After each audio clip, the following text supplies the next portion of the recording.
Merci beaucoup, Monsieur le Président. Alors, je suis très heureuse à mon tour de prendre la parole au nom de l'opposition officielle sur le projet de loi 143, la loi visant à améliorer la qualité éducative et à favoriser le développement harmonieux des services de garde éducatifs à l'enfance. Je suis heureuse de prendre la parole parce que, Monsieur le Président, est-ce qu'il y a quelque chose de plus important dans notre société que nos enfants, que nos tout-petits? De s'occuper d'eux, de s'assurer qu'ils puissent avoir le meilleur développement possible, dans les meilleures conditions possibles, que l'on se batte à tous les jours dans les politiques publiques que l'on met de l'avant pour favoriser la meilleure des chances, l'égalité des chances entre tous ces enfants, qu'importe le milieu où ils naissent, qu'importe d'où ils viennent, qu'importe leurs conditions socio-économiques. Oui, c'est quelque chose pourquoi il faut se battre au quotidien. Et c'est important de se battre aussi pour que les familles puissent avoir accès aux ressources qui leur permettent le mieux possible de s'acquitter de leurs tâches comme parents, pour que eux aussi, les pères, les mères, les environnements familiaux puissent faire le maximum pour leurs enfants. Et donc, évidemment, que c'est fondamental d'être capable d'accompagner les parents du Québec par une politique familiale adéquate, innovatrice, juste et je vous dirais progressiste.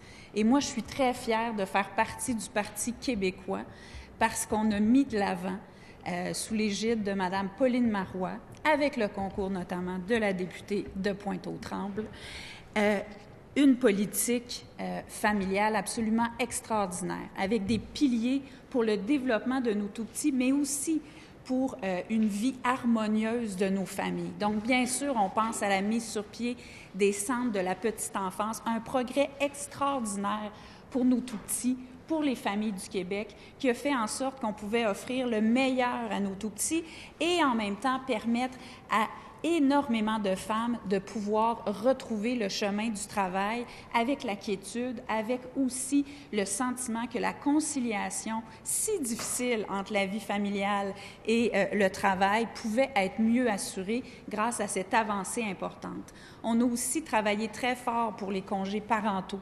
Ça aussi, c'est excessivement important que les parents sachent que s'ils font le choix d'avoir des enfants, ils vont être bien supportés par des congés parentaux adéquats. On a aussi mis de l'avant toute la question de la perception automatique des pensions alimentaires. On a aussi mis de l'avant la fixation automatique des pensions alimentaires, autant d'outils pour faciliter la vie des parents, mais surtout, au bout du compte, pour bénéficier aux enfants qui font donc l'économie de chicanes potentielles, mais aussi de tracas supplémentaires et de difficultés pour les parents, parce que, je le répète, il me semble que c'est ce qu'on a de plus précieux et on doit s'assurer que nos politiques publiques, que notre vision comme gouvernement, quand on est au gouvernement, mais l'ensemble des formations politiques, il me semble, doivent porter cet objectif-là haut et fort. Alors, écoutez, malheureusement, depuis l'arrivée, je dirais le retour du gouvernement du Parti libéral, mais bien sûr même avant, on n'a pas le sentiment que les gestes qui ont été posés ont été à la hauteur de cet objectif-là de société dont on veut tous se doter, de vraiment pouvoir offrir le meilleur pour nos tout-petits. Puis pourquoi je dis ça? Parce que quand on regarde la question des services de garde, on a vu un gouvernement qui, alors qu'il avait promis en campagne électorale qu'il allait garder le tarif pour les services de garde uniforme et qu'il n'allait pas l'augmenter, aussitôt arrivé au pouvoir, non seulement a augmenté, mais a modulé les tarifs de services de garde significativement avec des hausses substantielles, ce que plusieurs qualifient de taxe famille. Et ce qui fait en sorte qu'aujourd'hui, beaucoup de parents parce qu'il y a de plus en plus, je vous dirais, un fardeau financier qui est différent, qui est modulé, se retrouve devant le dilemme de savoir est-ce qu'il devrait aller devant des services privés qui sont non subventionnés, parce que financièrement, ça peut être plus avantageux qu'avoir notre enfant dans un centre de la petite enfance ou dans un service de garde en milieu familial subventionné. Alors, évidemment, ça a beaucoup d'effets, cette modulation des tarifs, parce que c'est loin d'être neutre, parce que ça a un impact financier direct. Alors, on voit de ces phénomènes-là qui déjà se passent, parce qu'on voit des transitions, on voit des migrations vers des places qui étaient à contribution réduite, mais qui, on se comprend dans les faits avec les modulations, ne sont plus tellement réduites, à aller vers des places privées où, avec le truchement du crédit d'impôt, il peut être plus avantageux pour des parents d'être dans ces services de garde. Et c'est pas, je pense que c'est pas banal, puis il faut le souligner, parce que dans toutes les études qui ont été faites, Grandir en qualité notamment, 2 études très approfondies sur la question, il ressort toujours que les évaluations des centres de la petite enfance sont nettement supérieures à ce qui est offert dans les milieux de garderie privées, qu'elles soient subventionnées ou non subventionnées, encore davantage. Donc, je pense que c'est important de garder ça à l'esprit. Autre élément, bien entendu, le gouvernement a fait énormément de compression aussi. Cette austérité que l'on a vécue ne s'est pas faite à coût nul. Et aujourd'hui, quand on nous annonce des centaines de millions de baisses, que ce soit en taxes scolaires, en baisse d'impôts, bien évidemment, qui a fait les frais de ça? Bien, ce sont les familles du Québec. Ce sont les tout-petits du Québec, ce sont les personnes vulnérables au Québec, ce sont les élèves en difficulté, mais je pense que c'est important de se le rappeler. On arrive maintenant avec des bonbons électoraux. C'est pas quelque chose qui est tombé du ciel et nos services de garde et nos tout-petits en ont fait les frais avec les compressions qui se sont multipliées dans les centres de la petite enfance. Et aussi, autre élément qu'on peut associer aux dernières années du gouvernement du Parti libéral, bien, c'est le développement anarchique, sans plan des garderies privées non subventionnées, qu'on appelle parfois les garderies commerciales. Le ministre lui-même l'a admis pendant nos travaux, parce que dès lors que quelqu'un déposait une demande de permis et répondait aux conditions minimales pour obtenir un permis, eh bien, le permis était octroyé. Et ce à quoi on a assisté, c'est vraiment un développement énorme de ces garderies privées non subventionnées, donc énormément de nouvelles places. Et bien entendu, ça fait en sorte que on n'était pas du tout dans un développement harmonieux des services de garde. C'est pourquoi, quand le gouvernement est arrivé avec le projet de loi 143, et je vais y revenir, qui est quand même objectivement un pas dans la bonne direction, on lui a dit que c'était un peu tard pour arriver avec ça. C'est comme si, en fait, on avait mis de l'avant des politiques qui ne sont pas les bonnes et maintenant on essayait de réparer les pots cassés, ou on essayait de remettre un peu la pâte à dents dans le tube, alors qu'il y a déjà beaucoup de problèmes, notamment de par le développement anarchique des garderies privées qui s'est fait, de par la modulation des tarifs des services de garde. Alors, c'est un projet de loi qui poursuit des objectifs intéressants, mais qui arrive à un moment tardif, alors que le mal a été fait à plusieurs égards. Mais évidemment, on se devait de regarder le projet de loi pour ce qu'il était et, bien entendu, si on était capable d'améliorer les choses, bien, il fallait le faire et il fallait saisir l'occasion de ce projet de loi pour le faire. Alors, nous avons voté en faveur du principe de ce projet de loi, parce que le principe de ce projet de loi, il est très intéressant et il est très important. Je le rappelle, il est d'inclure notamment dans la loi sur les services de garde, noir sur blanc, le principe de la réussite éducative. Alors oui, c'est très important que ce principe-là de la réussite éducative, il soit écrit, qu'il soit nommément prévu pour qu'on sache que dès la plus petite enfance, c'est important d'avoir ce souci-là et de poser les bons gestes pour que cette réussite puisse être au rendez-vous. De poser les bons gestes aussi pour l'égalité des chances, comme je le disais au tout début de mon propos. Alors oui, c'est un objectif fondamental. Puis des moyens qui sont mis de l'avant dans le projet de loi pour aller avec cet objectif-là sont très importants. Celui de faire une évaluation de la qualité de la prestation éducative de tous les services de garde régis. Évidemment qu'on est d'accord avec ça. Et évidemment que tous les intervenants qui sont venus nous parler en commission parlementaire ont dit qu'ils étaient d'accord avec ça, même si pour eux, que ce soit pour les CPE, les garderies privées, régies, que ce soit pour les services de garde en milieu familial, régie, donc qui relèvent d'un bureau coordonnateur. Ça veut dire des obligations supplémentaires, des évaluations supplémentaires, des contrôles supplémentaires. Ils ont tous accueilli ça, je vous dirais, avec enthousiasme, en se disant, c'est sûr que pour nous, ça va être plus de travail. Ils ont posé des questions.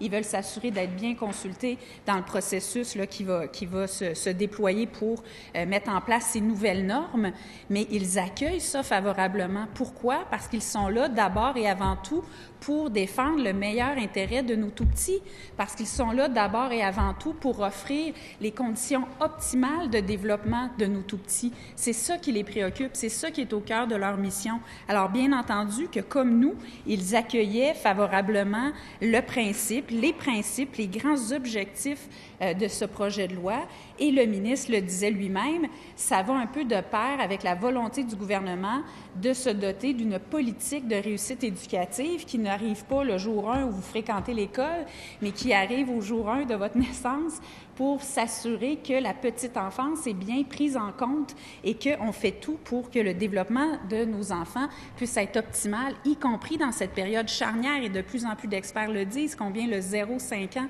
est une période charnière. Donc oui, pour faire en sorte qu'on a une politique éducative qui fait qu'il y a un continuum entre la petite enfance, l'âge préscolaire et l'âge scolaire.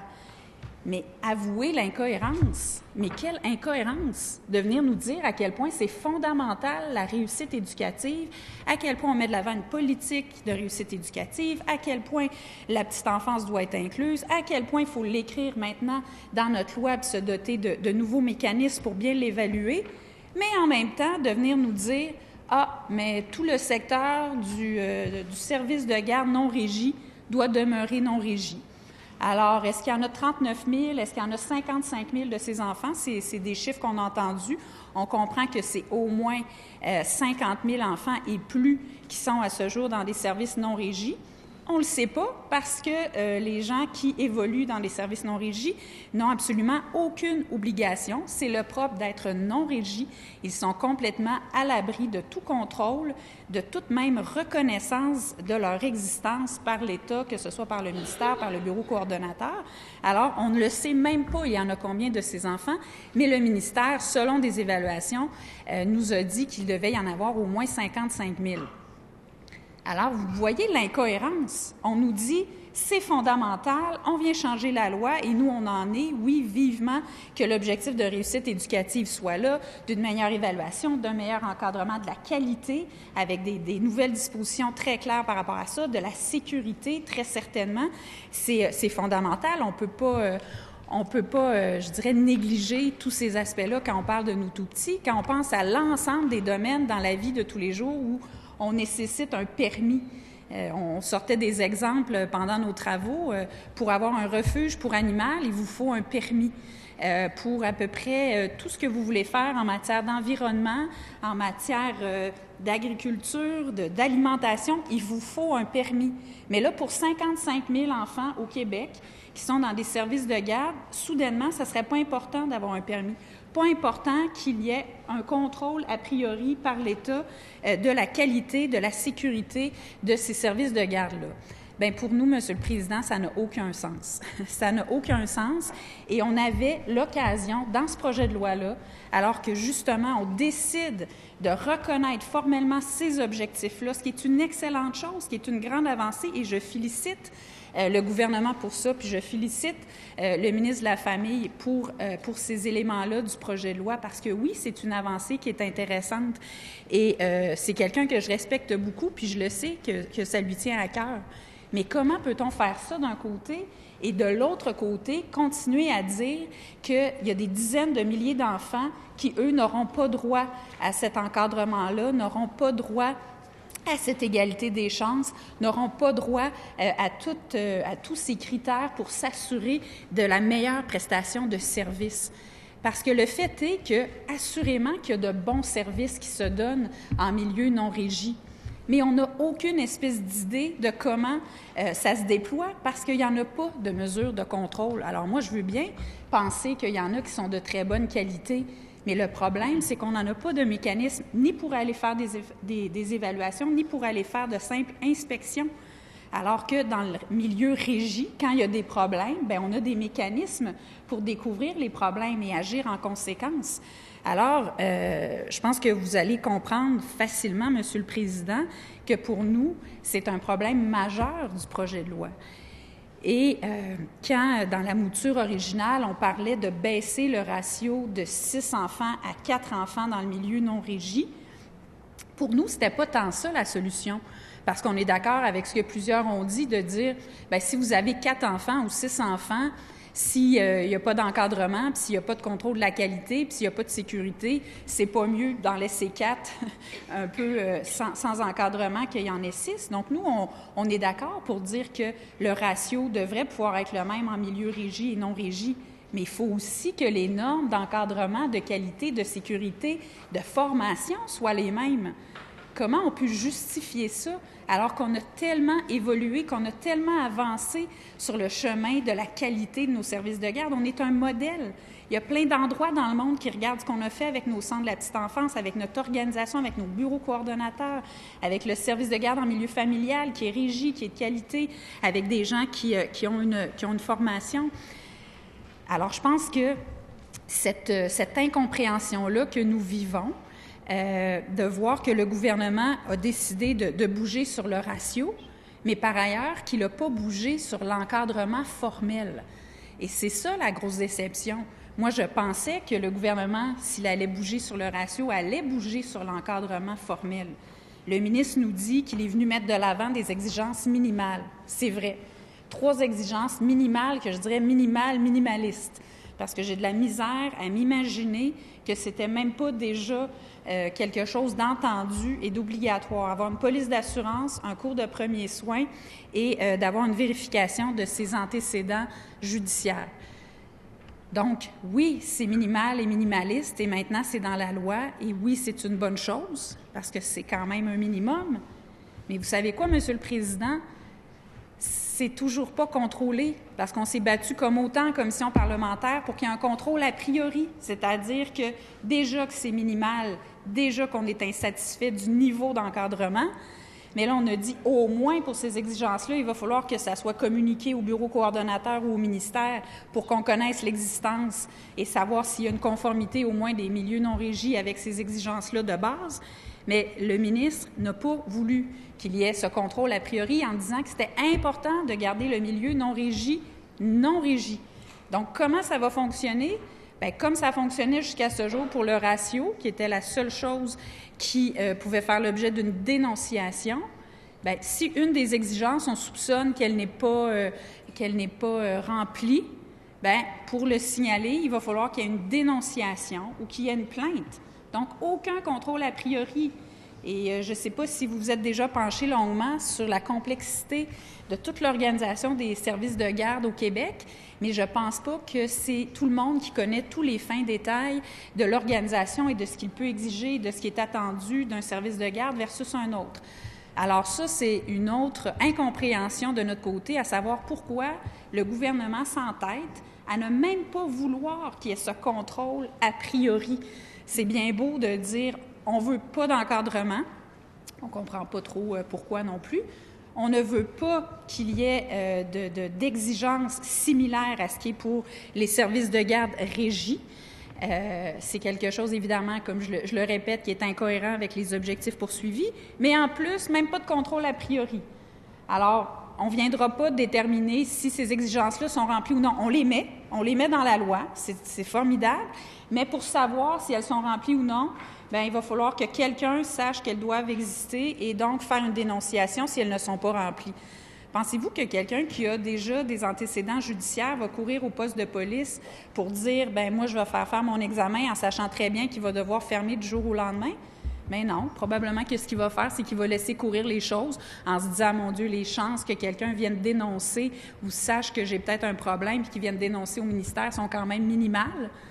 Alors, c'est ça, là, c'est dans cet état de situation-là qu'on est. Et oui, on a réussi à apporter certaines améliorations, notamment celle qu'un avis va devoir être donné aux parents.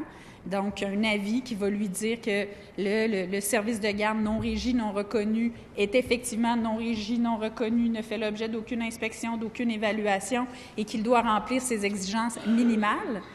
Mais encore une fois, cet avis-là, le ministre a refusé qu'il doit faire l'obligation d'être envoyé au ministère ou au bureau coordonnateur. Alors, on met cette obligation-là d'avoir un avis, mais aucun corollaire de dire qu'il va falloir qu'il soit envoyé pour qu'on sache si effectivement le parent sait avec quel type d'encadrement ou d'absence d'encadrement il fait affaire. Et ça, encore une fois, on ne s'explique pas comment on peut même refuser que le parent qui doit signer cet avis-là ou le service de garde, en fait, c'est encore plus simple, le service de garde doive l'envoyer au ministère. Alors, on a des belles exigences dans une loi qui sont tout à fait minimales, mais on refuse d'exercer aucun contrôle par rapport à ces exigences-là. Alors, évidemment, c'est mieux que rien puis qu'absolument rien, mais c'est un peu de la poudre aux yeux. Parce que des exigences sans aucun espèce de contrôle, sans l'émission de permis, sans qu'un tiers extérieur gouvernemental puisse venir contrôler ça, bien évidemment que ça demeure un peu beaucoup de la poudre aux yeux. L'autre élément que je veux aborder, c'est toute la question de la liberté de choix des parents, parce que c'est un élément sur lequel le ministre revient constamment pour dire que c'est important de garder du non-régi parce que les parents, eux, s'ils veulent être dans du non-régi, bien, libre à eux et la liberté de choix des parents est importante. Oui, la liberté de choix est importante, mais il faut que le choix soit éclairé. Qui peut s'opposer à pouvoir faire le choix le plus éclairé au monde possible? Quel parent va s'opposer à ce qu'il y ait des contrôles et à ce qu'il y ait un encadrement? Moi, j'en connais pas. Moi, je connais des parents dont les enfants vont dans des CPE puis sont juste heureux de savoir qu'il va y avoir une évaluation supplémentaire de la qualité. Qui est contre toujours plus de qualité puis une meilleure sécurité? Personne. Alors, je trouve que c'est assez particulier de venir nous dire que la liberté de choix des parents fait en sorte qu'on devrait laisser des services de garde être complètement non régis. Je ne vois pas l'adéquation avec cet argument-là de la liberté de choix des parents. L'autre chose que je veux dire aussi, c'est que le ministre vient mettre l'obligation maintenant d'avoir un guichet unique. Donc, on sait que le guichet unique existe, mais dans le projet de loi, maintenant, ce sont l'ensemble, donc tous les services de garde, mais encore une fois, régis, bien sûr, qui doivent faire l'objet d'une inscription au guichet unique. Mais on a un guichet unique obligatoire avec des frais. Vous savez que les médecins, eux, qui doivent s'inscrire au guichet unique, pourtant, il y aurait les moyens de payer, on ne leur charge aucun frais. Mais par exemple, les nouveaux adhérents au guichet unique, alors que là, il est en place depuis plusieurs années et qu'il a fait ses frais dans le sens que le développement est assuré, on va exiger maintenant des frais pour tous les nouveaux adhérents au guichet unique. Et en plus, on a refusé notre demande que les personnes qui sont responsables de services de garde en milieu familial régis puissent être exemptées, c'est-à-dire qu'elles aient le choix de s'inscrire ou non au guichet unique. Et là, le ministre a refusé ça en disant qu'il fallait que ce soit uniforme.